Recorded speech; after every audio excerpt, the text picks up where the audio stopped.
I'm at Glory Daze in downtown Danville, 142 North from Main Street.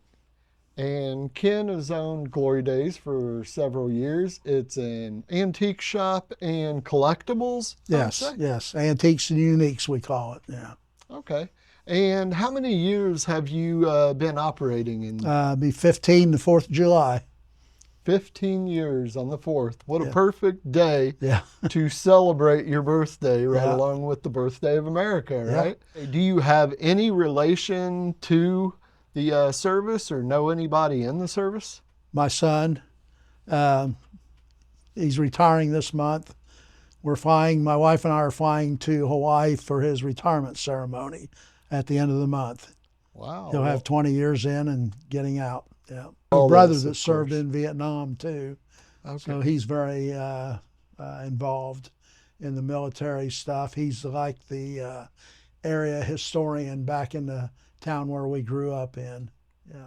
So does he help you with your knowledge of antiques at all, since he kind of works in that area? Yeah, he looks for stuff for me and involved in a way, but his big thing is he takes the honor flight, people on the honor flights to Washington, D.C. and on bus trips, and he arranges a lot of that and does that. Wow. Yeah. That's amazing. Now, I was talking to the gentleman up front, and he was saying that you have customers from all around, not just Danville itself. Is that right? Actually, we have more business from out of town than we do in town. We kind of wish we would have put a flag up or a map of the United States and put the little pins in the dots where people came from. So we do get once they come here, they make this a destination the next time through. So we have a lot of repeat customers in that respect. Oh, okay. Yeah. So you have a lot of loyal customers. We do. Okay.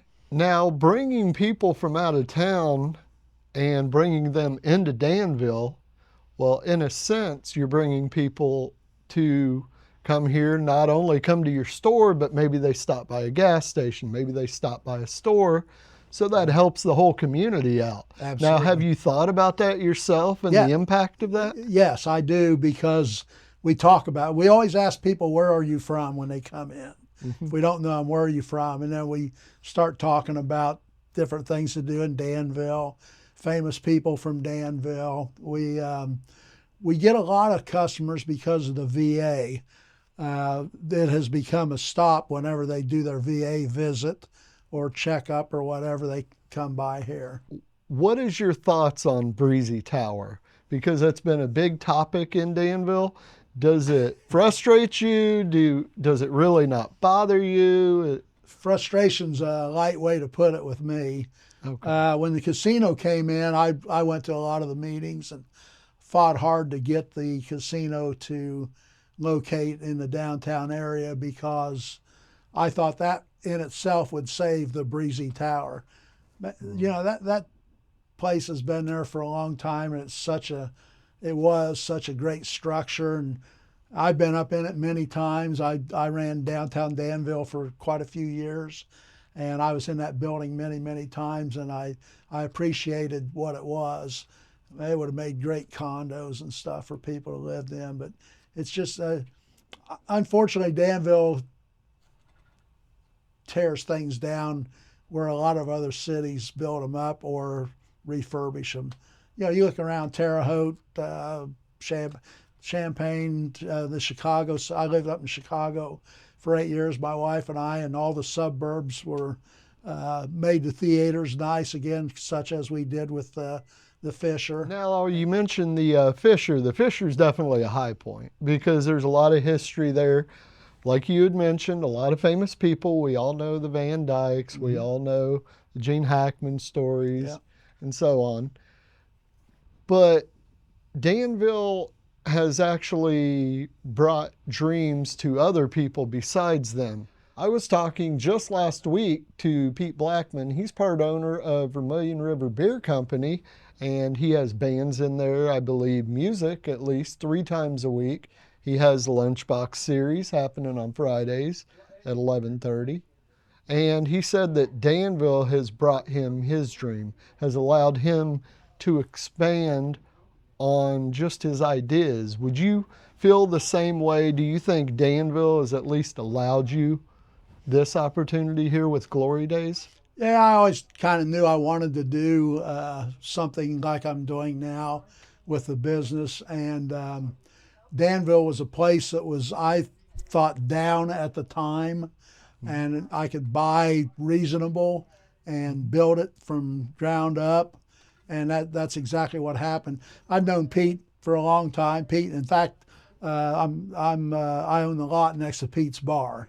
And Okay. yeah, and so Pete and I have known each other, and Pete ran DDI before I did, so I've kind of somewhat followed in Pete's footsteps, and we've kind of been involved in the same things at the same time, kind of supported one another. So yeah, Pete had a dream, I had a dream, and it's exceptionally nice when you can live out your dream. Yeah.